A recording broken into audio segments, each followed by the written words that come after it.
ஏழரை சனி வர்றதுனால என்ன நடக்கும்? மாற்றங்கள் நடக்கும். ஏதாவது வேலை மாற்றங்கள், ஏதாவது தொழில் மாற்றங்கள், பணம் இன்னும் ஒரு 2 வருஷத்துக்கு சம்பாதிக்கக்கூடிய அளவிற்கான ஒரு பொருளாதார முன்னேற்றங்கள், மாற்றங்கள் போன்றவைகள் இந்த மார்ச் மாதத்திலிருந்தே அப்படியே படிப்படியாக ஆரம்பித்து விடக்கூடிய ஒரு சிறப்பான நல்ல முன்னேற்றமான அமைப்புகள் தாங்க இப்போ மேஷராசிக்காரர்களுக்கு இருக்குது.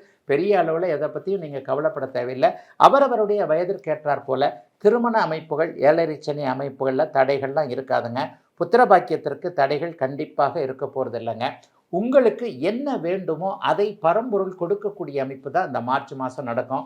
டக்குன்னு 2015, 16, 17 அஷ்டமச்சனியில் அவ்வளோ கஷ்டப்பட்டோமே, அது மாதிரியான அமைப்புகள் எதுவும் வந்துருமோ அப்படின்ட்டு மேஷராசிக்காரர்கள் தங்களை தாங்களே ஒரு மாதிரியாக குறைத்து கொள்ள தேவையில்லாமல் நீங்கள் செய்யக்கூடிய முயற்சிகள் பலித்து சொந்த பந்தங்களிடம் இதுவரைக்கும் இல்லாத அளவிற்கு ஒரு இணக்கம் வரக்கூடிய சூழல், அண்ணன் தம்பி அக்கால் தங்கை உறவுகளிடம் நல்லவைகள் நடக்கக்கூடிய அமைப்பு இந்த மாதத்துக்கு சொல்கிறேன்.